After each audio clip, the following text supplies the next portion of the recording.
dash in your space MAN. The Sompa is S, that is capital, and small OMPA and a capital M. Sompa man. You will get us there. You will get us there. The Sompa 3.1 is back. Oh yes, Sompa 3.1 is back. Now Sompa man is here. Because we are not paying by any block it. Okay, all right. Mami kwa humano so na me ne lawyer. Bafo edu twen komo. Na na J bafo wua.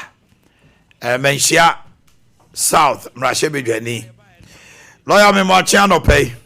You still blooming here, let's say. Yehu adom me ho ye na nso Yam adom fe no mama fe wo. I do maybe ara mama fe me kakra. Oh. Aye. Engosi da bay. Engosi da bay. Osi ora. A complete waste of time and resources are. Omo amwa Oman Ghana. Now MPP has been vindicated. Dear any wususu any winyina sonti a wokasa say. Mr. Medase. Ano pay the Mr. Menya kwenye na mechia mai sebe omadaruma ana ama mijina omanemu amrasha bijema wonso sebe ujina omudimu afremi enti mina kwenya se na wo se mechia wo mo na misiri nyame pama wo mo so mu bia ho ban mame abra ubia ho masem na omani si wo mu yi minia asema wo kan ye no sebe yese obi ne kudi mfa enema ye frɛ wo mu sebe infantefo enti asem no sebe wo ba bi efre di ni se enyora eye munua no mo won kran ye from joy news no omo frɛ me eku dwumadie bi na dwumadie no na ye twetwen omo afa eye press conference attorney general eye no. That's right. Na nipa baako a dwumadie no oba so bekasa eye yura dot level na nipa no host program no your friend Evans Mensa. That's right. Na dwumadie no your friend Joy your friend PM Express. That's right. Nti ehona ye twetwen komona eku free yura dom level anu abase eye ens ekuya ye man panyi tie ye friend no ora committee wo se ekuyo no o man panyi wani simple ansana obedi sese man panyi no eno o te se ekuyo no na se ekuyo no nipa na ewo so no ba ko ye ya yinua panyi sebe Ghana ha wadi police mutinti mai ye freno Ira dom level Ira Kofi Boakye yeah Commander 1 enna Commander 1 enna ba konsunso ne Ira dom level ono nso seba sebi enkontasem wo djubedia emse untmi munipa ejire mu pa okruma se abra omonidi okoya beye auditor general eni obeye auditor general yehu bi esi okruma sebe oye audit ni oye ne audit wi na wode to abonte na we aye asehye we a troye ba kunsu eni nua Martin Kedu Martin no so yinim na ejumedie ni ne kase ebo a wobo efa ketase hye proye ho na ba konsu ni yoko boss a o sisi acha remonacha. That's right. Ono so sefa nsentrofo a oboye ketase hye ho ehwihwemu a oka ho bi ɛna baako ɛne yewura Okudzeto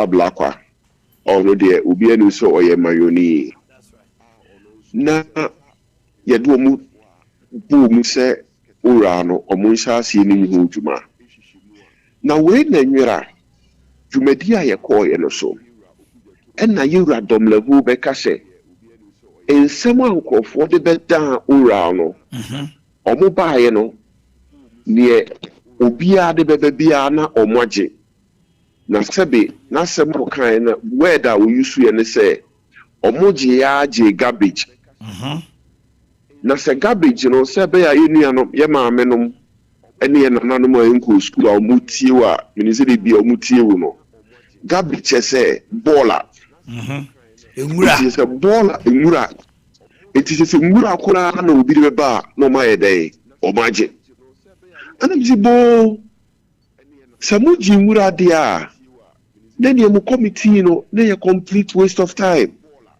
fi sɛ menyi ni sɛ president mu si wɔ sɛ mo bɛgye agye nwura fi sɛ president no wohwɛ nipa a ɔde mo to kuo na no a sɛbe makyerɛkyerɛ mu dadaa nkɛyɛ ayɛ me sɛ onim sɛ mohu nwura a mobɛhu ana sɛbe mohu ade pa nso a mobɛhu na sɛ moantumi anyi papa amfiri nwura mu na moyɛ putogum hwɛgum deɛ a na neɛ ma waste president time ma waste Ghana for time na ɛno so nti na ama attorney general no pressure aba ne so saa firi sɛ mode nwura kɔmaa no mowie na mobɛto abɔnten sɛ owura no monim sɛ sika a yɛbɛtumi anya afiri mu yɛ $21 billion na sɛbi nwura na mode brɛ no ɛno deɛ mo anka ma Ghanafoɔ anyɛ dɛn ante enti nwura no na mugyina so kan sɛ mobɛtumi a recover $21 billion no ɛneɛ modi Ghana man hwɛmmɔ asɛm no patwɔ tintini tietiam nyinaa na wohwɛ a nwura no na attorney general no ɔde yɛ adwuma nwura no na attorney general no ɔde ayɛ press conference na deɛ tie nyinaa ne sɛ nwura no ɔmo de yɛ propaganda sɛdeɛ bɛyɛ a Ghanafoɔ bɛyɛ ɔmo adwene sɛ sɛbi yɛ MPP foɔ yɛba abɛɛ mu no yɛbɛwie sika yɛn MPP foɔ yɛyɛ akorɔmfoɔ na magyidi a Ghanafoɔ wɔ yi mu no na aba fam enti nwura no ɛna ɔmo de yɛ adwuma nwura no ana mo yɛ ho press conferences ɛna mo di Ghana man hwɛmmɔ asɛm ne tintini tietiam nyinaa no enti wo deɛ saa nneɛma a ɛkɔ so a attorney general bɛyɛ press conference wɔyɛ de sika sei na ɔde nipa no nneɛma a watotɔ ne yere bag Kwabena Boakye wato fie sei no wo ne sɛ ɛyɛ propaganda to make the MPP very unpopular in the eyes of Ghanaians.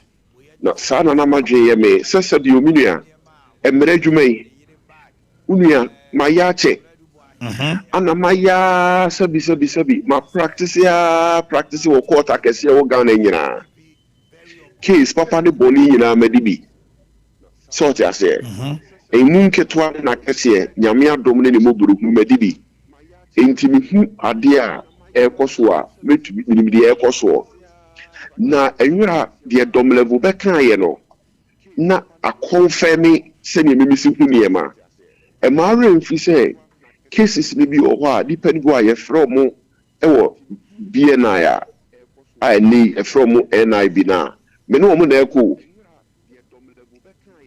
so ata sɛ me no mo na ɛkɔ intibinim de ɛkɔ so de ɛkɔ so no minim na sabi dom level no so aba bɛka sɛ ɛyɛmura na mitieti attorney general nsɛm kana ebi wɔ hɔ a ɛyɛ masom prekese ma me nisi wa asɛm Omanhene constitution ne kyerɛ sɛ afi bia abaya adwuma bia no yɛyɛ audit meboa no correct wohwɛ attorney general nsɛm ɔde to abɔnten na deɛ do pɛ sɛ ɔkyɛ ne sɛ company no bi sika aban company a yɛde obi ato ano no wotumi transfer sika efiri mu ɛkɔ ɔno ne private the company for accounts mu unti bi bebre good nti o pɛ sɛ ɔkyerɛ me sɛ mfie nwɔtwe auditor general wentumi ɔyɛ no auditor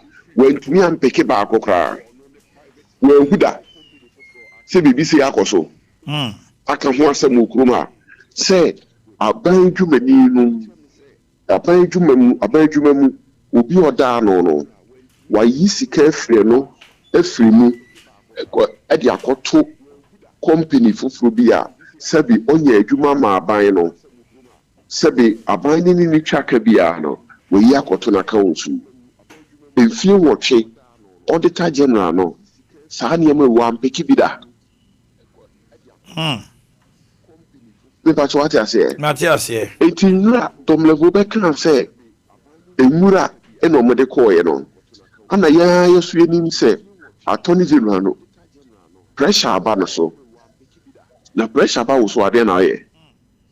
So the pressure about no suntino. Obey na jin say, or phone be Bepa Kujina court. So mudi bem so mudi for or mobeko. Na di besia chireno. Nesi.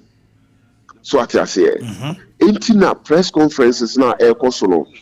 Ya ne china juniors so on she to say dikan ugunipa mufi. So ufu se u case ampa gunipa kono kwadu the final court na sabi ate aseni no ensase e man media asem no ewo abonten mama ma wasiri mama ka asemi ncho you're Attorney General. Who can papa be a friend of party, and many and a friend Tagore? Yes. You're Attorney Generally. Obey papa lawyer, Abra, MV Benjamin, who came case, no, a court of appeal. That's right. Tell my a court of appeal, no, I pay a bay and a lawyer. But I'm no buy, no. Yet chain is threatened basa a warbon thing. Emma pressure.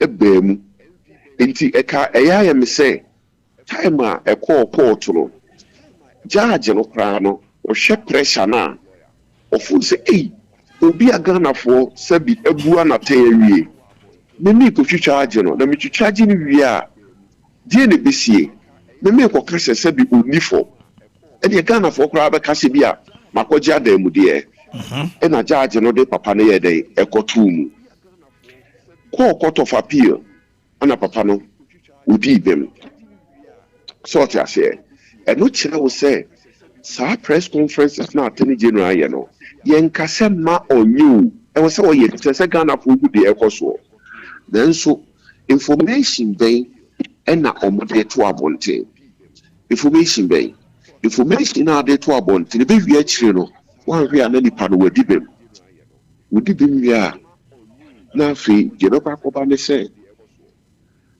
odibuya na de bekwa koba ne se afidie na nanimo buya se yesi mpanyin se ba bia yigina se no sabi wan ria nipa yese wo sa abre no ebra wo hu fie no na wanye dey wante so ati ase etosu biu one way na judge kura wo bidi asem no na pressure be ba no so ama sabi akobu ntantia na odi nipa bi akotum abra esese wo de ne dey etum etosum yensa wan kasa so wudi asem no e the pressure e be ba wo so fi fe ke nipa si nipa hu se sabi nipa no ye de ni tumu na se bibi isi a na ye omu se bia wo kura wakoje adamu de intina case no entumi nko na nim no enanu ya wanti se omo ankrofo no ekeka bi sa Attorney General so omo officer so mo katekati deal emma cases no ura cases enko na nim se na sese ko no wanti di so enti press conference no ni MPP for no nyina no yen kase ma Attorney General mo onye then so se wo ba begina bonten aba be kase wo hwe fax no kura no a Anyway, could me Jina so Kwana, and Okra meet me, I'm yet an atom for abuse of office. What I Nice, I say, oh dear, seminal or public. Sanity, as some so dear, Sabi, Ewa Eafenu, Seni Wusifuno, Seni lawyer, Onusujina baby, Ojina, a fan baby, no, Onusu, na Kwaku, you know, judge, and send Onusu best why day, Ehuno, and when they find out, Intino, Sabi, Okasa, no, to Bofisa, to the beer, who decline or quarter them more. No need them. Nana, AJ Bafo, Mammy Faucia, na me now as a seven bread, Opening a mensia South Nashabijani, na ne watima ni more toss one so a Ricky, one also so a Casama Force or ni George Emma Jabin Rabank. Is there one sentinel at Jebepia over how to Jabby rubber. Eh. Na dear strong I'll share Massa Jabin Rabank. Now more to say. Bibi Aboko. Chris Adaroma. Anope. Bejaka Samuna Mamo, Yentimo and Sompa mo de free Jabin Rabank. Asye eba. Omanhene Yaw kan da wase. Na yede enchi akese ma customers ye hwefo ni ye tiefo nyina. I'm saying some no na summarize it. I say Jabin Rabank. Yinuma dia ye di nyina. Say bebia obedu bia is about Jabin Rabank. That's right. Bebia obedu bia is about Jabin Rabank. Enye se bia ho na teye keke. Na e bia e begina ha ye kasa. Na bank a here 2023-2024. Na eku kese e Ghana Chamber of Commerce and Industry. Abona Baso said the whole Ghana, not just a region, but the whole Ghana, all the 16 regions. Na yes say only the best rural banker.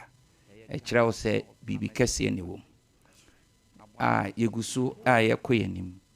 Na nyame adom Omanhene nya 41 good years. Hooray! Yes. 41 good years. Enye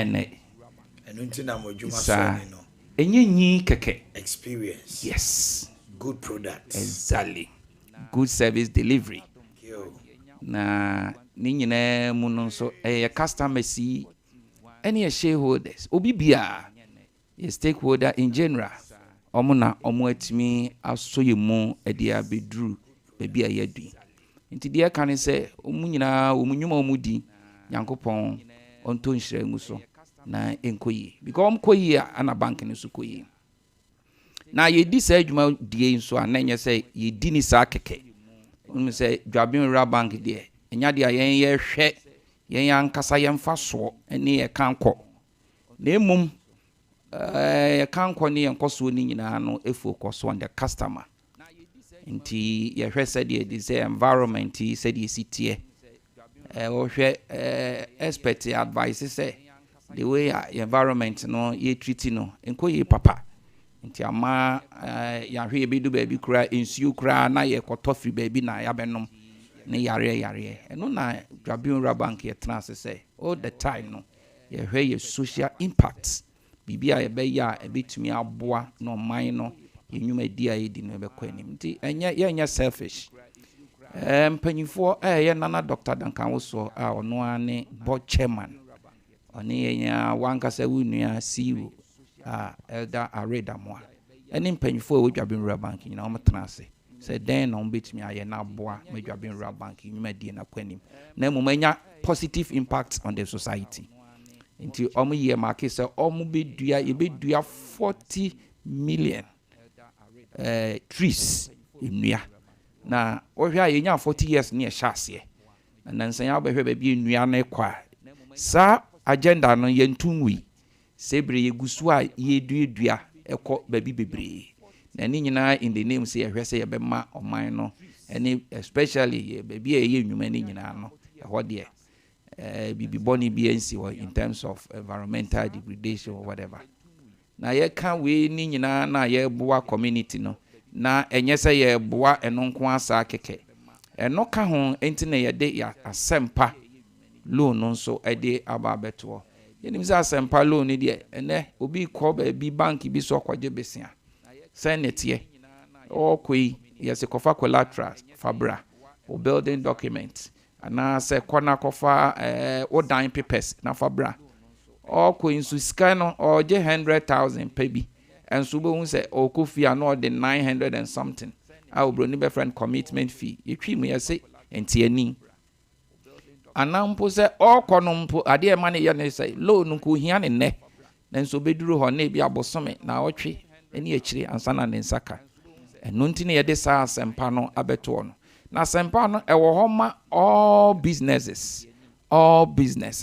say the can say open fast track loan within 24 hours on sabitimi aka loan no na watimi di akoye wadwuma amemfa so aba oso dia na enfo ani nkire ba bia se fa wani kire dwabin bank ye bie ye poato ye de enye collateral sem enye se eyi no so yate ani oba ne di scanner ma na de akodi wadwuma odidi na ode aba beto ba bia da nzebre ye to nsafre business communities no mo magazine wow adwuma bia wo ye adwuma bia irrespective of the location sebri ye to ensafre within Ashanti region there yes bra na beje asempalo ni bi na fashi wadwum ne nko yenim omahe nipa ye wo hoi yenim de besi dachi nti da bia wo se ye bobo ye ho atwen future eventualities anasa wo how bi anabi bi bone betimi ato ye enye da bia na expect bibi say be experience bibi eye best go wa ni maba but the best thing to do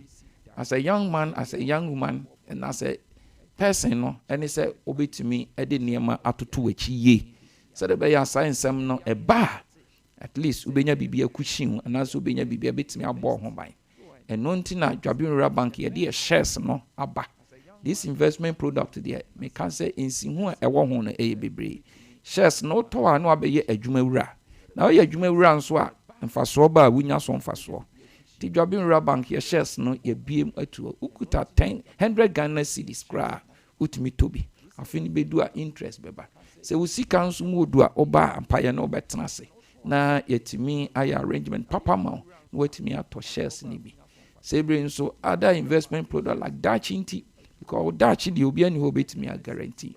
I met a gentleman Ghana had no din no usika pa enso edu ba bi no na ho kire wo mu no na so ene sen eniema bi wo hwa em se 1 to 2 ye yesi unya sika ye den sie bi e se unim ochena sem sebre ye da chinti investment na ewo ho bra na wo toto no so no na nya sa keke ye ma ensi ho a ewanim a da chin bibisi a wetimi de won sakra den akosom na wetimi di abol bra ti sebre de ye to nsafra obia shares ne ye biem ana da chinti investment no ho obi wonso make say kra wakọ pension na obi wonso no wo sika bi wo ho obi okra make say obi mpo na di say sika no abra ne say fato wo na fama me nanso said etie ni fa nsha ompase fabra Jabin Bank ye fixed deposit investment no e wo ho oba ye di scan beto na ya ma interest a e den e wanim said be ya onipa no krompo odi scan mpo ma oba obi unsampa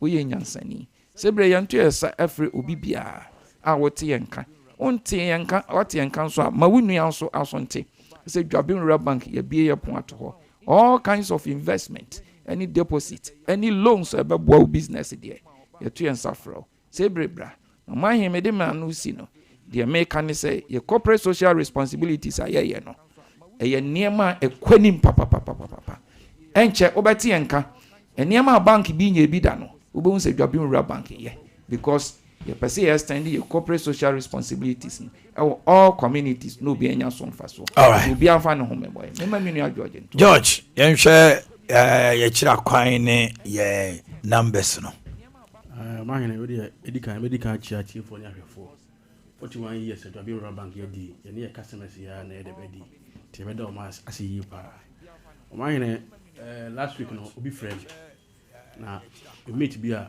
me no secondary school class na me say that time no na school na nsem e wo bi pa no Omanhene no komo na shase no na ni gise ba be ko wie na aya re hosem nyina na sen se o ka chem se sika na ne saka ya sika ni na ya de be ahye ti ya me che ne se chairman na ba ne se wo se wan hweso yi na me so ba ne sa no me so hye ni nkran se sika de unya e wo so ya de be tu dwabe raba ne kasa ya ma ne de be ko animu opportunity Omanhene e ade bia e hu hia pa de bia na mtaka se dachi no e da be dachi no ene ya wo an se timi kesika dudu onu se ade chi an se bit mai aka se ka ni de bia wo se onye sika na sebe na sika no mana ya de be wana hye sa o hawi wan hwe ni yi no anfa antoto no ma yi a bidu ba bi no do sa ba ya de be guti dwabe ora bank savings account no wo de formula na ne say 10 cedi 20 cedi 50 cedi so de fa beto e bidu afen na sika na ya de be ai akwa kese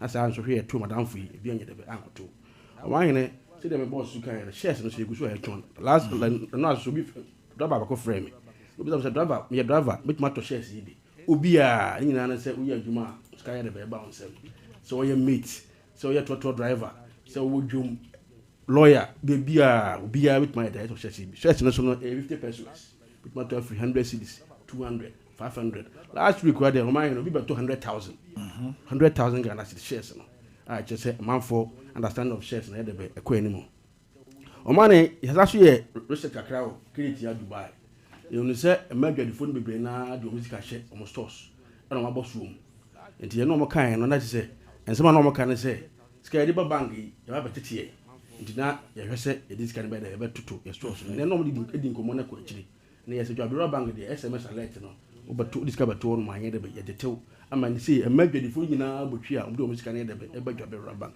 ti be se bro nya na e ba o to ade ni wi a me fa ko store o de free me ya cash collection no e ba ba jiska na ko to de de okay Omanhene ye kira kwan no Dwaben your chief palace that's right me say your taxi rank onwe Roman Catholic Agusto traffic lights new road is your Motown building Roman Hill Atonzi station sepe your Gaku house Pankrono your Pankrono market Aboaso your Asante line Bonwere your taxi station at the Sheman so your Kijetia G3 Omanhene answer na the numbers no betu dwa no Saturday we are there in ya so ye no bo deputy mobilization e wo onwe branch it ye say onwe fo nyina say obi e ba mfa Ghana card the picture and the dictator address the baba store mo krumo dikidikidi pa the numbers onwe your branch ba ko so e wo onwe the numbers na de tutu dwa no 0544 74 58 56 0544 74 58 56 0243 18 20 24 Omanhene ya ka bank dia na bank ba ko pe Dwaben rap ya trasia enkomodie ne de saying the attorney general and now your press conference and in some baby betutu twa I watch this opening na oda buffer stock no hanan just say sika we wia wo man mu de ma charging with stealing attempt to steal and are causing financial loss to the state so abro from them see enya bi dibi too so we are lawyer ni minimum how we see charge say the panel ko be bia obefa bia ehia bi ho former buffer stock what is about montia be ina no say ensema papa no dia to no so nyina no kra ba ko kra nim no kra ba ko say enim na a false and damaging which means he's going to have a day in court. Abdul Wahab Hanan Alodiba and no anopay Attorney General the entire American way in say or say Omanhene John Dramani Mahama Krano on to me influencing now or the Ghana Mra Kotin Juma nobody not even President Mahama has influenced my work whether Chiche wuji di wa na wunyi di o asema a wokan no Attorney General Mama Yariga says a bad deal nim SHS implementation any national insurance or nim ade pa NDC mo de ba no sise bibia cause kwan o mafo so a on capo get fund national insurance fund any sane man ni nyina ma sise sika ba o mo de ehwe free SHS na MPP for my bomb. When I'm the buyer, so my bomb. They are the better people. I can say 1D1F. Buying the buyer as a was crap away in any office. It's no office or compare jobs no way. Now undermine job creation agenda. Ghana.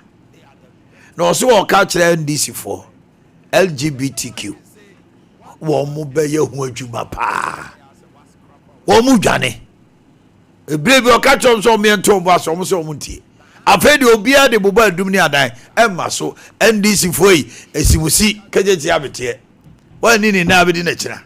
Omuchu Omutaya, they will pass the bill.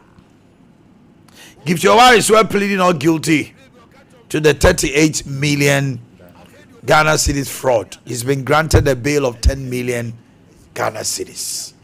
These are the issues that we're going to look at this morning. Titru, who is the better implementer of free SHS? Majority say NDC. MPP said that.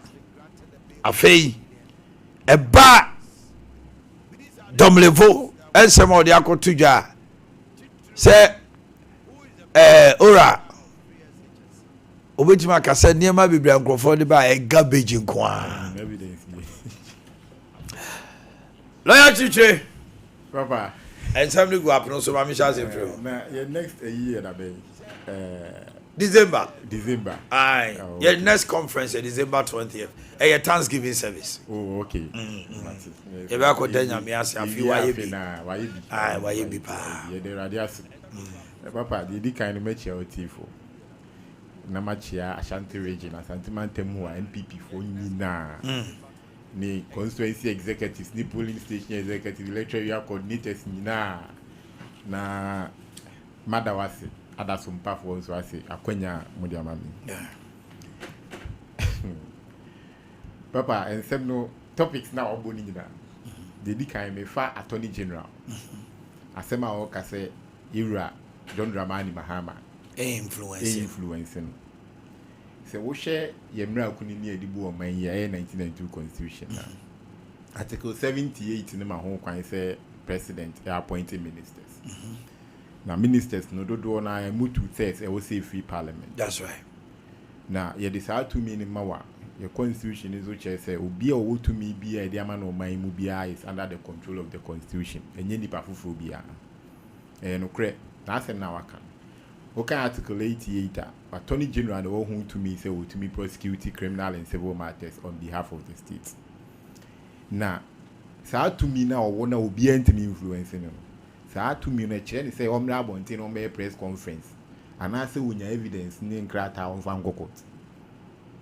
And no we yes bisa no. To me now ukran. Yen kan chair say constitution in kan chair say when your crata and I say ususu obi edi bone. And I say ususu obi edi o mind dream. Na we say obegina bontin. Ebe press conference catch Ghana for say asumesi and asa obintin. Wa fa sika say we wi sika say na odi atofie say odi asi adan say odi atoka say talk bag makoma ko adusi ama na yere. Bia bo nya agro. Nti ni nsem na okeka no. Enya bontin ene public court ani ehia wo. Obi anu obeso so obi a wa bo man no kro no so. So wa bo man no kro no obi an so so. Nemum se wo feel say ya ma wo tumi asa tumi no obi antimi influence tumi ni dia. Ye say ade a wo hwehwa ne say obetumi de wo evidence no nkrata nyina yekura wo nyina na wo dia court. O court nso be free nipa ko na mo no so aba be de aba be yi na se utimi e de wo nkrata to court anim na yese e kire se nipa asomasi a wo de ne court na na so be ti an court wo di boni na court achi na so na abontin de de wada ne press conference minister attorney general wada ne press conference minister and I say a public court no ewo ni itimemu fo ni say opese o magana fo hu ne ekoso enie but emresi ni kwan and so on for me but the me maybe that is his style there be baba say oba bontin na wo be catch che na wo court na wo kokodi fo a o be say o che say so onyan kokot e de na ye so be for ebiasi bebre ayi dubu an case ye na isi o masa akoda ne o mo ho de accused person e wo mu ba be witness against dubu an Obejina bontin kan bebrebe sa OSPD baby. Obejina bontin ka Sicilia Dapa ho nsem as Sicilia Dapa abubu Ghana. Edru awie ya Sicilia Dapa lawyers de ne court. Na court sa yi freezing order fees Sicilia Dapa council. Enyoma bi ohono ma ensem fata se obejina bontin na oni ebedi sa nkomo no. Ya ma utumi e de ma oni say make o say omo a omodi bone wo man ni mu. When you crata any evidence, I would do a more ecogina court, I may do my assembly there. Fako court na court in the assembly, Nipan and Ramayino. They say, oh, Babeka assembly or Abontin. Nipan is Ubeina no Abontin. Okay, one so back, say, I say, my okay, I trust him. I say, my okay, I trust him with the air. A him find a bit in your chest, I say, my okay, and crown, I say, the Yura Hana, and can soon end. Your court na beti ni chest argument. Eti Ghana no ntum. Ghana no ntum fan court. Na woni abri se o pese o du obi tu ma na se o du obi court ma o man na. Ya abontin. Na se o wa adwene se o be obi bone a yen kan kire. Yen kire no enya bone kwampo na wo ye no. O de wo tumi as attorney general. Ususu se nipa no obedi o man ni so na di dwumadi share ni sa no. Wadi o man ni dwurim. Abontin a wa be ka kire ye. Abontin what is I am from Source of Mema Ghana. Ono so ne star say o person update Ghanaians ewo ensemo wo mo opposition wo mo kai say Ghana for MPP for aboman ne krono. Wo mo ede mo gina enema bia no mabokro no. Oba ahwe mo hu say no kra. So wo ka kire ye. He owes it as a duty of care to us. We are loyalty na mismi use law yinibi. As a duty of care to explain to us the happenings in his department or in his office. And no church in other jurisdictions, the district attorneys do same. Papa, in other jurisdictions, if it be assessment, and son I will be court, and as we are being abontin, that assessment is done. And Sakran yet won't say Maka could do court and before assessment in Munebe won't say be assessment they court and a babble. Who feels the chinching and Vanco court and I say me and Vanco court. Nasa wo nsi sie bia na say wo punishment no be gin ntem a na ere nenya afi ne kwaku waste court time. I say wo a wo from na ye frɛ te say the Ghana ye wo embra ye frɛ ne plea bargain no plea bargain and I say bia be ko be say alternate ADR ne afrɛ mu nyina what you say enti say o accessory system na wo other jurisdictions no enye de wo ba be gina bonten akasa wo okay because one sem na wo ba be gina wo akasa no e bia betimi akasa bi na gu nipa na ni ma ase. No one branch and damage. They say a Ghana for na the obia over can say Hanani Cronford. Ye buani for you, Ghana for buani for. And maybe I have a court to know how to live him. And you may be on ma to me now, Ukraine was who said you'll be CIA or Juma. Yanisa, okay, said president didn't influence who are many problem because me to me my evidence, they are said president I influence. But one can who say, means no big now on Tinkan. So court na say ankwanko yi a Ghana for say na bidi Ghana for na di 2 million man court na wo say woko court a wako ka wa asema che court attorney general press conferences bibia wo yi o ye press conference ni gunko fu ani ma say edubo an di say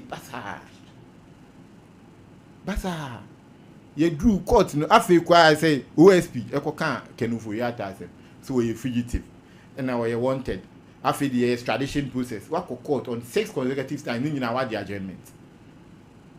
Nina Wadi adjournment. Inti Nipane na open so good animals Magana for whom we say NPP wa memuno. Chronon kwana course one answer say. Say people wa memu chronon a course with their fuck court na court Nina. Because said in Tamaklu or drew Ghana CCA, I see him fanning cocoa too. Obeko jail. Simple. Inti one more change. Omo ni bi biet ya obi a enti omo ba abonten because e den obi wonu ma e be duru echi no di court na echi kura bi onti e hwedi onima ne say yesi obi de Hanan wa bokro no na eda ni trim se court eja no se court sa anko court na eda ni trim e do 2028 elections a Hanan kwa ko bokro no attorney general be gina o kan e no kwa ko to waba and so na court of competent jurisdiction bi enu a etimi a sentence no to that effect. It is our public sympathy no more court no munyai emphasis obi ani so o evidence a any say omo isi o ma baba ka che say oral evidence ye omo de bro munyina evidence bi ani oral $21 billion yentimi ntua na esiska $21 billion 10th month so who evidence overwhelming evidence in criminal matter But no, was not the person in my attorney general in the court of law, one credible evidence, more important than say we didn't pay 100, I be no be anka be papia. And this is evidence there. And in criminal matters, all prosecution, you can case in every answer and accused person about. That's right. The court must determine, say, who case now we and what me establish a prima facie case, and it needs an answer from the accused person, a defense from the accused person. And sign a court in the accused person about being one. Into Uncle Court, sign your mind, I won't check. Obey me a case, no knockout, crown or baby. Who was evidence when you now the baby now bontia catches it. Now, who catches what to see near the document banner, whatever check Ghana for say, if you know to any. What do I know never kind? So, who did one to me for documents now, man, match ready? Then it means, oh, I do the documents in the court now the bed. Whatever call. It's any way. A bontia baby now, the chair, Babina, and sympathy for so many also. Ya manage you master one year, Attorney General, ya manage you master one year. Yen cast all my major now, team made it in jail. The old year no me who at the Papa Bio. And for so be any more, my Ghana. Mammy, Emma, Ali, say the brave. Ali, Mammy, chill so on. We are near share government policies with free SHS and then National Health Insurance Scheme. I think your man can say more policies are more the above on teen, a Juma. Any 24-hour economy, nominate the Akanyina, no move for whom crata back, say, Emma Parliament in Soma Colonge. But I mean, you on Attorney General, and I'm out, you know. Loyal to Jason Vasobi and so. Okay, said there were Canadian. Mamma Facunia was in chair, the tea for Naminchia, National Communication Officer, last immediate fee.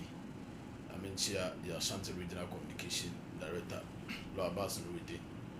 I mentioned NDC communication team members in Ashanti region and also a T4. Now, I think say me new ATN were a lawyer, only Miranda Pie. I be saying call law school that, but at least no more you don't need to attend a law school for you to understand. There are certain things what could school I bet you say. Now, my name say Abraham Attorney General presenting. So show the background, when the background, or much government accountability. That's right. Now government accountability now, or much. But John bet me the Atosuwa, yeah, Grace. Time I know Jina Hono. Yes, or much. Attorney General video no. Or much government accountability. Now government accountability, me sure says so. Share the 1992 Constitution, man. Constitution no ensure say there should be always what. Public accountability in order to ensure transparency. In fact, in all the institutions in government institutions in this country. Now, Ghanaians bet matters to the fact say, Abra yeba bemuno so share ye the resetting manifesto ni mo. Ye catch the Ghana for say ye establish ORA, and ORA no was one of the policies me sure say. A man Ghana for any mujidi ekoto abademaye.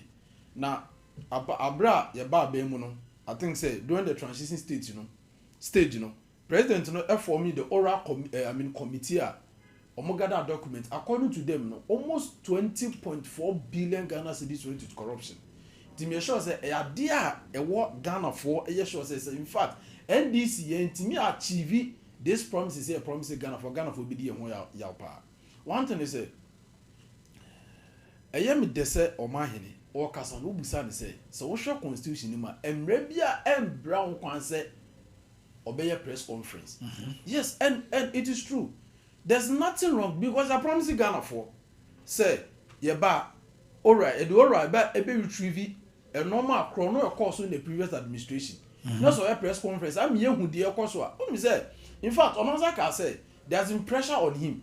Emma Mikaikwa Fifikote Ebeka say you should be very careful about pressure na eba no so because we know a court asem. But also me say these people now come one asem no. And so their people they are going to hire the best lawyers in order to defend them in court. And you know, me sure say we emrenim or school a lawyer. Emre bien a brown kwaso be press conference. Ama Ghana for yati said the because or fulfilling government accountability. See the actual way, he has to account to the people. Now, it's a solution on the man, Mama Ate say. Sure, you need to course of the previous administration. So, in fact, all the ministries, what's the deal? Ministries, they've been updated. They update us what is going on in the ministry in order for the people to know what money is allocated to the various ministries in the in fact, I'm sure that a huge amount of money has been allocated to the Attorney General office in order to do this investigation.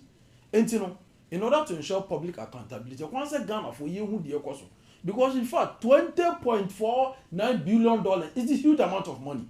But yes, Domlevo as a member says, in as much as they quantify that allegations and that corruption as 20.1 billion, a lot of the issues that came were garbage. Which means if you take that garbage out, it will not amount to 20.1 billion. One thing was that they were just gathering data. Yes. So why, without evidence, you conclude say 20.2 billion and a corruption without evidence? According to the data that they gathered, so it is an estimated amount that this is the amount of money that has gone to corruption. And one thing is that it is just an estimated amount. It was just approximately. And as we are talking about, everyone said until said you bet charge you you bet court I'm facing different trials in the beyond that amount of money that went to corruption. Now it is true, say I told you that say even the president will never interfere. He would, in fact, the president cannot even influence his decision. The also moment in the previous administration. Now, in fact, so many cases are. You say you run another down Kwakufuado and the office of the special prosecutor. Now, Abrana, you run Martinami do the risk assessment of the Japan Royal deal. No. I mean, according to his letter, their money did not saw them resign here because of the influence of the president. You see, so it means Saturday John Akasa, I mean, I am dead. Because in so many issues, in fact, the previous administration, the president has been what? Influencing the decision. Oh, and you know, me, the Oye and Funsobia, and some Oye public, I mean, press conference, you know, he has to do it. See, the Ghana for me who said, promises near promises that he should go, all right, companies true, there have been pressure. In fact, even some of the party members, Charlie, there have been pressure. You who the question. Next day, now say do boy issue no. Me just say final judgment in number. Into no mean me lawyer into me can't say issue no in kosi baby. That be final judgment has not come. And even so Okasa he was even talking about say omo quite different properties. And him say in the constitution. The constitution, there's an article in the constitution talking about asset declaration. Now, asset declaration is a Sika Oji as a government worker. Sika Oji was the initial form of money, they were even pay 14,000 Ghana cedis a month. And I think so they were even pay 28,000 Ghana cedis a month. This is also Sika Oji. And in fact, naturally the property were acquired. It go in contrary to maybe your assets. This look at the luxurious thing that they were mentioning. You see, and you know, the attorney general can correct because we are doing one background or properties or what now acquire everyone on the sky people I mean European countries if you're able to acquire a particular property, they look at the kind of job you are doing and they say and need a Jumana way and Osha a new master, they can question you on that. It means that there's nothing wrong with that. He's talking about say you've not paid nurses. You see, on say at the end of the I'm here setting the record street. Nurses here 6,700 nurses. More benzo, more time than they employ these nurses. 6,700 nurses. Fine, although there was financial clearance, but as whether it was budgeted for, you don't know. So they were not paid. And I'm no say finance minister I declare say Oma allocated 1.1 billion Ghana cedis to pay these nurses. It's my kasa aya kono you didn't make any provision for them. And you know other I think say Yemfa Attorney General. Okay. And Mami round chain yem share minim say be a one or two but let's look at the second issue of free SHS and the national health insurance. Majority leader Simon Amdebai and Sumunim Soshe. Womona Omabe Yamasi Cabbage China and there. Obi di adanse say free SHS. sika nanka na we ma na yesu na aduane ni ade nyina to atwa majority leader mama yarega majority leader see any any FSHS buy ai na ndi zo mu hu ne da be na mji zo mu so mu ne de buy you be bam cho yentie no why ya grace yentie yarega ya grace mama yarega please let's hear him all the money and you can't do other all the money and you can't do other initiative for government because there are constraints in terms of financing. So you cut health insurance, you cut what do you call it, get fund. We came and we uncapped them and look at the amounts of monies that are going to fund healthcare delivery and the amount are going to fund free senior high schools. So I would insist that even if NPP started free SHS, I am saying that today NDC is a better implementer of free SHS. Even if National Health Insurance, as it is presently constituted, was started by President Kufuor, I am saying that today, as it is being implemented, NDC is a better implementer of National Health Insurance. Now, Papa, NDC, the Amika said, Nipa, the few no people, send your Bible kind, any good movie. Asema mahama yarega kan. NDC is one of the FSHS by you. Time I can FSHS asem. Ye wo power ye ka se any FSHS. Almost one of the buy. Oh, ye mo moti as ye say. Policy ni kwa na na ye campaign. Mo run adverts upon adverts against the policy. You are John Dramani Mahama. You see, we are a desperate politician. You see, we are desperate. Desperate to do what? I would say, Obi free, Obi spending 2 billion whatever cities were FSHS. A whimsical what of a desperate politician. No one kind. They say majority leader. Any aje say or my year you made the or Moody Sike ko ye FSHS. Let's say Rajo Mahama a desperate politician. I say my majority leader. Okay, now I understand what. Okay, John Mahama no. Or a desperate politician. Because the work catcher say when you see na FSHS near to Kromu, there be because I send be a politician be a bekano. The best judge is the people of Ghana. Omo ankasa MP akrofom ekotina radio so TV. Na say obi akotua 30,000 Ghana cedis to change ni school e dia mano. 30,000. E dia no my FSHS ni wo mu fuse o mu na the best implementer of it. E dia no my sika na ha ba no ne de he de no mo de aye o ma ye den o mo si school dan bi o mo ko school bi ma ko akobie project bi mo si dining hall e de no mo de o ma ye den. Now look at charges e cost of various schools. Obe sorry anopa me phone messages be bri obi e pesika kaka o de be ma ne ba ye den akọ school. Last year 90. Man who be kwado bi kwa amfani anka FSHS won sem kwa nchemita. 8 years of implementation of free SHS from 2017. Obviously, free power. Just ask them to be crowded. Ene. Ade ekoso pa ba ko no.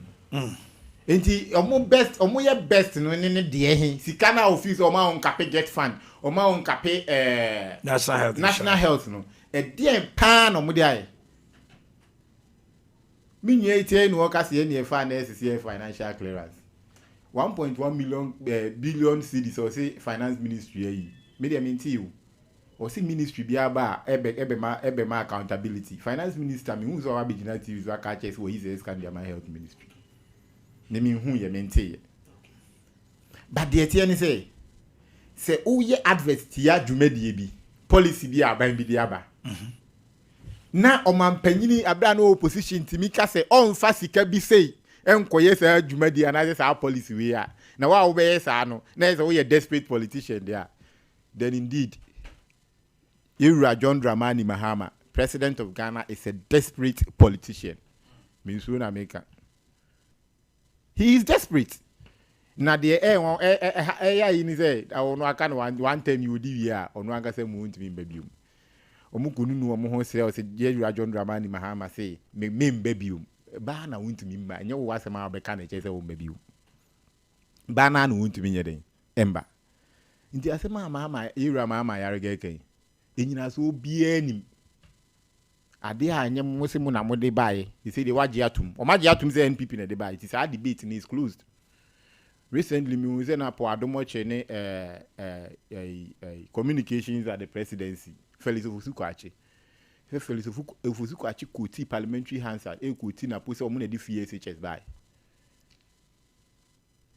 enra Yewura Mahama yarega say LGBTQ no was passed by the 8th parliament yaka presidential assent NDC winning power Yewura John Dramani Mahama bi na no ka say LGBTQ say no 8th parliament na ni na wi until 9th parliament to be reintroduced and say no mo kan ne no wa bedane ne china mo kan ne no wa bedane ne say Sam George ne Reverend Intim Asa reintroduce. Edu LGBTQ. I will share my view about this whole LGBT because LGBTQ needs start here. When we get there, I'll share it. Me say NDC. Omuni bibi papa biya ma free SHS. Omuni bibi papa biya ma free SHS. Ena omunye bibiya na 10 months no mo ba bem. SS for no mo bi school da me. Afi no mo registration. Ti dia no maye. Wa begina wa kasa omu na ye the good implementer of it. Na national insurance no so. Na national insurance omu ye the NHIS buy. Omu ko to kwasa omu na start here. Afi the ex-president ko phone the buy. When the cash and carry free here. E buy e sabe duru. They say na ni na ye enche e be say duru. Ade a ye nyina ye hunu hu ensunsanso. During the era of ex-president Kufuor, during the era of Nana Addo Dankwa Akufo-Addo, national teacher, each name was so fast. Ye call public accounts committee, call lebu for bet now. Afi no munti min kanu kre. Asema ye kan ye before election say ye the other diseases be near there to any child. Afi o bet na public accounts committee, no munti min kanu kre. I was here kanu kre share won Ghana for. And yes, amanyo semunti o ye panyini ye di dwumadi a hye won sa o ye director of hospital aban bia ye bibia na me se woni aban na chinti untimi nka no kre afi aban ni fees ma wa aban ba ne ye do betina public account committee ni ebusa won asema unhu de wonka unhu de wonka ana no kre no so Ghana fu bi hu because ade ne ye de ba Ghana ni bi be kwa akoye bi Ghana ni bi be kwa akoye bi enti Ghana fu bi hu e say ya enche you be call cash and carry straight. Are they? Because they don't want to spend. Omoni abri bebrebe omude dollar ne ye na they are not spending and they are not even raking in revenue. Sikane ma. But ye he omu promises aba ama Ghana for. And as he said omu ya ni say omu nyina da ni social media government o. Social media government almost started with Noli Prosequai. No mu yi go for we asem ni ye twem. And no mo wie ho. O ma claim go for wie. And I say o ma ba social media. We are far we are koto we are say ni akokot. Ni akwakoba to egu. Me say okot ma me kwan ma me akonya, ma me brain na me hihye me nioma. Na mo ba begina bonten akasa bebrebe afi na we hye onioma. Wabe jina bontia change apade nyina afi na hye odioma. Social media government. And the yan say now manifesto now they are enjoying the public sympathy. They are enjoying Ghana for good rule. Oh, they are enjoying it. But mun kan hu say afi in a Ghana for their mom. 10 months. Omunye bibia. And this it means one sense in the book. 10 months. One policy, one project. One developmental project. Omumbi o manu no munka. Regional minister recently admitted or alluded to the fact about your friend saying Agenda 111. Admitted to it. Oh, and your man no more opposition. No more kase any now they are admitting. They are admitting to those facts. Okay. Enti asema era mama yarega kan die. Me die minim ze FSHS. Ye the buy NPP Nana Addo Dankwa Akufo-Addo 2017 ye dey buy no infrastructure development course so nkra no uko school a the here say was wa trunk no chobos na dey akọ school and they obi do school near below yes see school clothes uniforms and you might be on my one adu sika be dey obeto enti say omunim ni ye dey a enya sika free get fun near there say any man see dey na say nkra na dey omuti I know your question I will say Alidu. Omanhene. Yes. Me lawyer akasa bebre na. I think say o can say be say finance minister, me say finance minister allocated 1.1 billion to pay the nurses na yentwe omoka for the omoncho omoka like the unpaid nurses. Say this myjoyonline.com. Joy News on 14th October. Cabinet authorized finance minister to relocate 1.1 billion Ghana cedis to absorb health workers and teachers who have worked between 8 to 10 months without pay. And at least so ya material. Ya material. And wasanso kase ye ba ye. In fact, for the 10 months in office, ye nye hwe. Na mbeso wonte ase say ye NDC ye gina economy no so e de ye campaign kese pa ansana Ghana for enye emugidi ato aba amaye. In fact, ye promise ye no. Yeah, we've made Makasa right now no. Yeah, in terms of the policy need in fact, ya boy home to the extent say your promises your best scrap this nuisance taxes. Pacho, ye buy ya na ye ye. Now, your promises your best stabilize the economy. You mean in Ukraine, you see, and you make America. I am of crab by a basso. Say economy no. In fact, if say you catch the Ghana for say if you bet my TV a surplus of 1.5 of the budget of GDP. Now we are in the process. And it's also promising Ghana for say you bet boy. In fact, we want a macroeconomic stability. We are also in there. In fact, we've almost even achieved that one. Okay. The exchange rate and never four crap and so matters. I don't know perform. Dollar it has even gone back to 10 Ghana cedis. Actually, when you know economic indicators, inflation has now dropped to single digits, 9.4. Yeah, but inflation there to say, you see, these are economic indicators. Actually, say, yet must stabilize the economy. Now, my economy now, what are you expecting the people to do? You see, and these are tangible reasons. Actually, say, economy na ejina so yet ma boam economy na stabilize it. Omomba ye da no man kan for economy no. You see, you are talking about developmental projects. Yes, a big push. Just recently, Mama Ekokati, President Mama Ekokati, so I think Western region. And after the Yaba Bemu, development, he said, President Mama, or a nation builder, why you be a Magana for Munda? Now, some development now, what can you bear a woman? In the name Agenda 11, Agenda 88, and now look as old to me, boy people, Simosa Mesa Kudina, Echo, I think 1 million, as a business, 1 more 1 went to Manchester. You see, what's your complete amount for me to match? Regional Minister at Public Accounts Committee said 3 of the Agenda 111 has been operationalized. Fine. I will see a year, Ashanti region. May customers some former regional. No, sir, Agenda 111. You mentioned that is what I'm saying, sir. The regional minister, Dr. Boakye, say 3 out of the 5. Operationalized juma because are you operational me say juma for how mo ye juma agenda 111 on one account public accounts I think I start here juma yembra asemna about the free SHS no you see your magana for what I see starting free SHS in a progressive manner but say to become completely free, NPP there start here. There's no doubt about it. Say I am completely free. 2024. I need to say I say we come back. Say now say you starting the progressive manner. But say to completely free. 2024 I say we come back. Oh, say say credit in it. But they say they see how they ma yes. But 2024 party and then you starting the progressive manner. Kaka. Now, I see And progressive money party, yeah, pinpointing the challenges. Yes. And make sure say time no more implement it is not the right time. Okay. Yes, and so they should take their time. Fine. Police or more promising Ghana for no. They buy. And there was a whole lot of challenges. Yeah, but it has taken the NDC government in 2025 yeah, to come and address those challenges. A bit says a school feeding. And now look at so more allocating 1.3 billion. You allocating 1.7 billion. You increase it from 150 pesos to 2 cedis per student. You see, share this double track.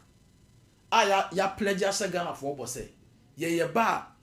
Sa double track be cancel. Team cancel the competitive but minister is he says by 2026. Yes. Is it 2026 or 2027? He gave 2027, but recently he says with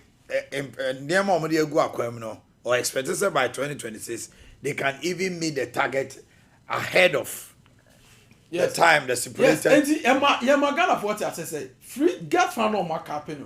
Money was not coming. In fact, almost diverting most of the money to settle their debt or more accumulated goal. Money was not coming to the get fund. It took the NDC government to uncap up to yet me cap you generated 1.4 billion, allocated 3.5 billion to the free SHS. And I'm looking as a student, they are not even complaining of school feeding again. And they say Eduane say I don't Omudi Abraham rice no nkron ba abena a marketer they say any perfume rice no I don't know Omudi Abraham Martin Cindy rice for master TD you actually say abani your boy home they are not even complaining na me minim satan mo LPP tam no Gary and grant me home Gary no mo de nwafra no mo tuta de gu no Omudi enti no de no cre omo na de buy a bet. It has taken the NDC government to what? To do it well. Do it better. Yes, also the private school crack account. As the government now located 1,500 per student in the private institution. You see, and you know, a body share Ghana for private school now take effect. Yeah, I think take effect. Omo the list buy. Private schools. Ebi omo start omo do omo count the free as pilot and answer day. What? Omo the list ni by day. But as to whether it is piloting, but okay. For what I know, and the national health insurance, a woman crazy. Kufana implement there's no doubt about it. Always, in fact, I commend President Kufuor for implementing that thing. Idea, in fact, Abua Ghana for, and they mean to me. There's no doubt about it. But also, omo campaign the national health insurance levy. And you pay one copy. Also, we are not spending. Now, you can allocate that national health insurance and it's coming at the coin. You see, and you scale free for uncapping the get fund. You see, nearby you also are not spending. Nearby you domestic debt restructuring. See, can it be a trial bond, euro bond, and domestic bond? Yet, me trace can it be? Also, you are not spending. You are not spending. Say, you see, can allocating. You are allocating. You are starting spending. You are not spending. You see, once the money I said the government has started spending, but the reason why you are spending in what? In a prudent manner. Yes, in a prudent way. And then they say the government is committed in ensuring what? Prudent fiscal management. See the better compared to the previous administration now. Government expenditure the scale. Okay. Yeah, into Yamin Queen, you buy no. Ghana to the fast say.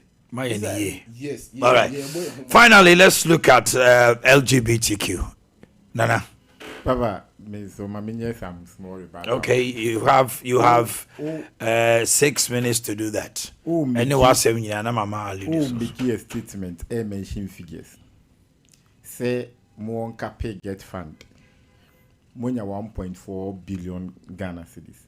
Now can allocation to CSHS. What 3.5. 3.5. Now 1.4 and 3.5 no at the end of those. I'm making it clear. Okay. Can you know? They call free SHS. When you are there 1.4, no one spend more than the way you know. In what sense? Hey, sorry, 4.1. Maybe a mistake. Yeah, 4.1. Maybe a slip. Yes, 4.1 billion. We're correcting. DDP asema okay. Omu budget da be no mutie ska da be. Sikana mutia no. Budget be mu na mutia ska. It would have been for the No, the DEP not time na so and money was available for Simple. payment because now buying no ISI arrangement no. And until mobile NDC buy and sika no readily available for. And some do on my can who baby I can wise me. Sikana da one wa be fan ade akwa kutia. The arrangement was already there. Papa, I mean switch it to LGBTQ. LGBTQ, there be a say, I na ya say conversation now about this whole act no. Bill na baby drew this point. You are John Dramani Mahama. Clearly, LGBTQ. He supports it. He supports LGBT. Yes, How? Yes, How? Yes, or support it. You see, in opposition, Omanhene Yaw very clear. Among the Christian Council, any Ghana for say or no LGBTQ, you two abamana obey sign. They say the Christian Council I Ghana for na eating was LGBTQ. It's simply because right after CSO in the meeting on Omanhene Yaw say LGBTQ should be relooked at no. I know who say what you want to. At least it was a government other than private member bill. It was a government other than private member bill. A DNT a Sayes Sam George. Any year joining team is adequate to parliament. A DN worker found. Okay. A DN era John America found. He supports it. On can check Sam George say. Sa bill no you can say a private member bill. Into yen free executive system ni mo famra. On can channel. So also on support LGBTQ plus. He should say it. Oh, I can same way ne e opposition. Adequate Christian Council no apart from Catholic Bishop Conference o mo kan ho ase. O ma ye di no. O mo hu se onye no kwafo. O mo hu se onye no kwafo. Say also 8th parliament no, right? It dies with all bills in the 8th parliament dies with the 8th parliament. No problem. Any problem. Name obaye. Say LGBTQ no da wa koma so pa. E dey nti no won sha se enye ho adwuma. Na baby I said do ni say private members na say ba be bill na sa akọ parliament bi mu. Oti won kan wa sem bia. Nti me de Yeru John Dramani Mahama LGBTQ no e da na koma so. He supports it. Or jitum say eni kwan say yes a bill no kra. He accepts that. So feel say LGBTQ bill no. LGBTQ nsem no. Ompe say BBC wo Ghana, ompe sa anyoma no, ompe sa aso so ni so wo Ghana ha dia. Manage a bill from the executive. Because per your constitution, bill like be use public funds. It cannot come from a private member. Okay. And we all know it. That's why you see, during NPP, you were a na LGBTQ. The Biana me catch a party for say, yeah, my dear babe and albatross on Nanadu. Na Ghana for the atuaba etiaye. Because at the end of it's all about politics. A DNT, and as I'm George started saying. Oba school mu na Deborah sister Debbie ekoye advocacy on LGBT and one of this and no man dey start you no ye hu dede and LGBTQ and ye bill then we should have to President Akufo-Addo do this now ni ade nyina baba LGBTQ has always been a criminal offense in Ghana. LGBTQ, it has always been a crime in Ghana. Okay, in section 104 of the Criminal and Other Offences Act. It talks about unnatural carnal knowledge. AB unnatural carnal knowledge, and so, in the case of Richard Benson versus the Republic, Supreme Court in my UTSA, the only form of penetration a young Ghana for Emma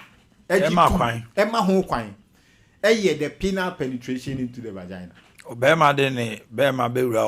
And no pet, that is the form of penetration, natural, my. The court can. Yes. Any other form of penetration is unnatural. Inti at the end of LGBTQ man in this definition. And to say the punitive measures were not deterrent enough. Inti you amend the act to reflect the punitive measures. Me say omu nimpe fe say LGBTQ no omu pass ne em pass china. Omu nimpe fe. Eye politics. Ena omu de ye. Politics. Omu nimpe fe say omu ntimi pass ne em pass ne china. Eye politics no omu de ye. Politics no omu de ye. Se Yera John Dramani Mahama Bosha or share. I don't know omu ntimi pass. Omu ntimi pass because the law is already there.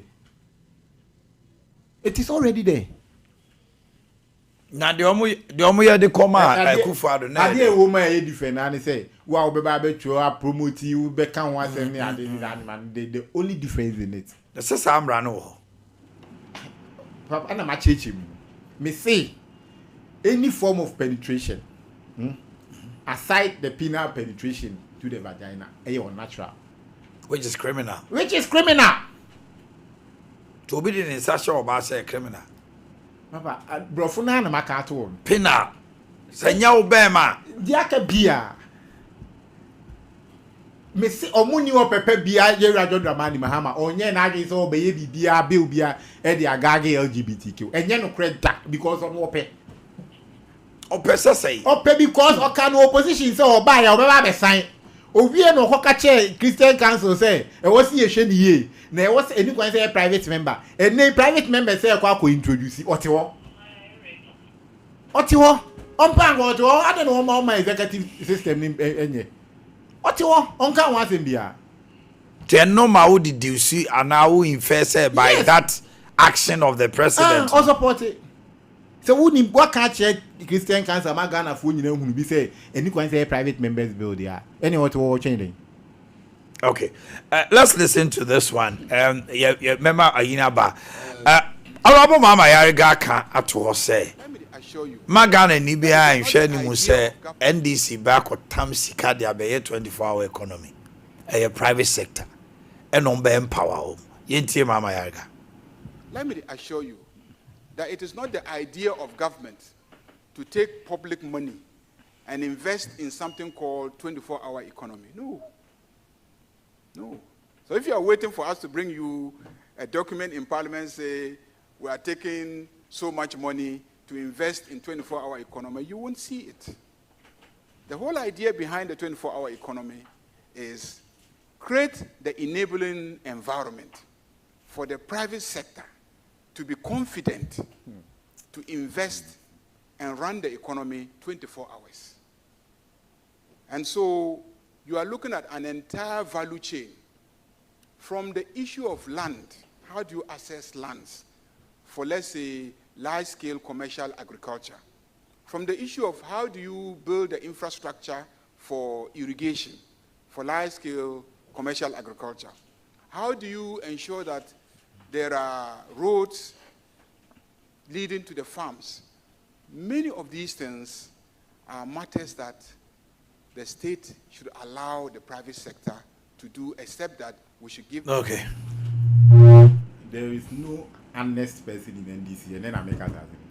Are they? NDC. No correct. Can he be any party? I'll let you say do what here can correct. Me say. No correct. Can he be any NDC? But some not make us what Hey? A quick that issue. We are not about it. Hey, asema ira Mahama Yargeken. Me ankasa mi nua na akwesi or Ghana Publishing. Ghana Publishing enye private you. Ghana Publishing Company. But they buy out say omo 24-hour economy. 24-hour. Ghana Publishing.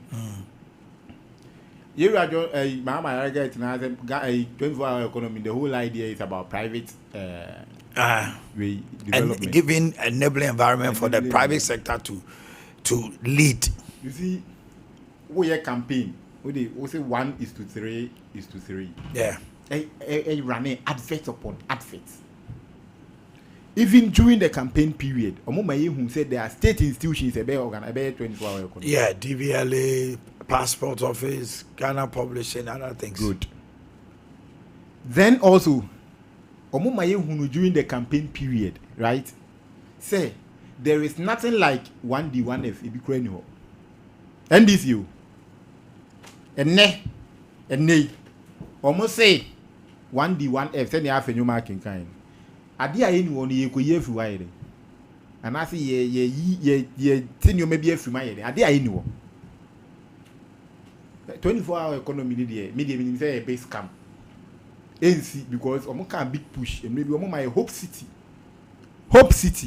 ekoye designs ne drawings nyina be kire hope city say ne and ye dey aso be bo form a Ghana for nyina be ka me 24-hour economy omo boa enye bibia ne nye bibia kina so wo feel say wo person okay see enabling environment 1D 1F I don't know continue. That's $1 million question. How did you say you? I think say remember the LGBTQ issues we are not talking about 24/7. You see, with the LGBTQ, but say mistake clearly say President Mahama doesn't support the LGBTQ. Also, share the Christian Council can say they are supposed to review it, look at it again. And MPP time was the 8th parliament, and right now you are in the 9th parliament. So like I said, it must go through a new process for him to sign. There's nothing wrong with that. You see, and you know, me sure say LGBTQ the President Naka won't support it there. But you sure so won't support it. NDC supported that thing. See those also the natural way to have an affair with the woman is man to man. You see that thing, and man to woman. Sorry, man to woman. I don't want to talk much on the LGBTQ, but we don't support it. We don't support it. You're not the 24th economy. You see, Semino Ebekaya, Abla, ye launched the 24th economy policy. Yema Ghana 40 as I said. The president has been able to, the government has been able to raise a seed money of $400 million. We've gotten a potential pledge of $2 billion from friends and private partners. And in the launching process in the 24th economy, hours plus, Ghana 40 as I said, it is just collaboration with the private companies. See they will be able to create job for the youth in this country. And so you can't say Chinchina your government policy everyone say solely government. No, now even if other government institutions here 21st economy, there's nothing wrong with that. Are they doing it? Yeah, fine. Me Ghana see the Ghana published. I heard it. I heard that they were doing it, and I saw that even put Temaport from it. They say they've started doing the 21st economy, and even just recently Adenta. And they've now commissioned DVLA officer almost on the 21st economy. But no, they've not commissioned it. And to me, sure say, Yama Ghana for Abla ye launching it. Yes, sir. What? Partnership with the private sector in order to create job for our youth. Now in fact, I don't know. What Mama Adega there's nothing wrong with that. You see. Sir, it is true the government is support. The government has been able to raise a seed money, $400 million, and then potential pledge from private investors. There's nothing wrong with that. And I can't say Ghana for that. See the OC can say Ghana ye Trump from Maza and ye the same thing. Even launching the 21st economy policy. Ghana for that say a private partnership in order to create enabling environment and job for our youth. And just as Obama and this you can never trust and this there's nothing different from what Mama Ariga said and also at the time of launching the 21st economy policy. There's nothing wrong. You're promising Ghana for say the beba. Now me sure say yeah the number Google akwema. The 21st economy policy me can say by 2028. Yeah, 2027. Yeah, from next year our Ghanaians because the Ghanaian youth I saw 24-hour economy as a game changer to get jobs. Yes. Now, Ubusa Ghana ni bebunu bi nei say 24-hour economy no what you want sama. Uji this obeka say I aba and a creative job ABC. Okay. As you just said, 2028 it is going to be a major discussion. Yeah. The youth constitute about 70% of the electoral votes. Yeah. And you guys should not play with 24-hour economy. Anything I say, you're my kind of what I say. Because my way up, Sunday, Chicheka, Mama Numa, some Edinburgh Dicho. On the Omanhene, you're my kind of what I say. You may have $4 billion in order to what? Completely. Alena, more jega 24-hour economy. No, man, actuarial search to arrive at the amount I'm over here. I'm buy and son of you see, God. And Bruno, they don't have time. The Ghanaian youth doesn't have time for you to come and tell me, say, oh, you can say about 24-hour economy, but near here 4 billion.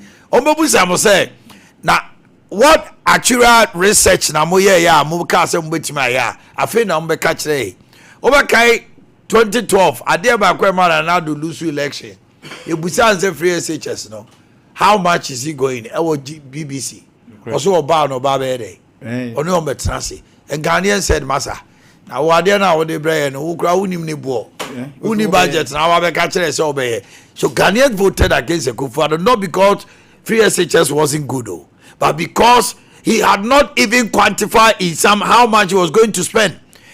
When it came to 2016, our the figures in here, the good also the oil money, no, Ghanaians voted for him. Yes. NDC, 24-hour economy, don't let it become an albatross on your neck in 2028. I don't pay, but here can't same way. Because the youth will not forgive you. No, they are planning to implement it. They are planning to implement it. You see, when something becomes a priority, you can achieve. When something becomes a priority, you can do it. Nana do buy also be FSH. The same year, it's no. Let's give hope a chance. Papa, Agambiri mo 10 billion. Omo my designs nyina. The policy advice who feel me brave. I think the wire leader. Hope City. All right, let me do the birthdays. A special birthday to Mami Sewa of Kunsu Nyame Adom. Kunsu Nyame Adom. From Dr. Silas to you, Pastor Douglas of Faith Gospel Church. Today is your birthday. Happy birthday to you. Senselin Nana Mefiye Aibe. Your birthday. Senselin. Would you hear the mom? Senselin of Mankraso Methodist JHS. From your uncle, if it is also a son of Sompa FM, if it is also a son to offer our senior friend essentially. Yo, Professor Dr. Bene, CEO, Movement Gingivitis. Movement Gingivitis, CEO, Professor Dr. Bene. Happy birthday to you from all your staff of Movement Ginger. My son Ransford Kwaku Prempe, today is your birthday from your father Nana Prempe of KJTR. Oh, okay. To my son Samuel Osei, bossman of Kumasi Anglican Senior High School, from Shiftman Atonsu, Shiftman Osei UK. My landlady, Mrs. Vivian Erame Frier of Feyase Jasbro Junction, from a tenant, Bo Nana to you. Osoma Otrinkwa. Elrod Usafriye Ofori of Cedar Lane School, from Dianaba Kofi Ampon. Jaden Obrimpon do say today is your birthday from Winked School Complex. Your mom is Madam Presla Nima and your uncle Berima Drew. Lordina Opoku Pukia from your uncle Honorable Francis Kredu, Assembly Member of Kona. To my brother Kwabena Nantechi of Accra. From Ujam Boama. Say bless. Today is your birthday from Obrimpon Kwame Yeboah. And finally to Mrs. Veronica Opukwa Jan of Manso Tontokrom. This is coming from Idrisu. Okay, first of all, Philip Bayobi. Philip Bayobi. Okay. Mampong constituency. Okay. Happy birthday to you, Philip Bayobi. Ali to say thanks so much for your time, and Lawyer Chichi, thank you so much for staying with us. Thank you. You're welcome, Papa. Papa, me so na umami bi me mami bi. The friend Incha. Incha. O si woni me pa. Oh, Incha, yeah, Masi no. Masi ni Pompa, Incha. Yes.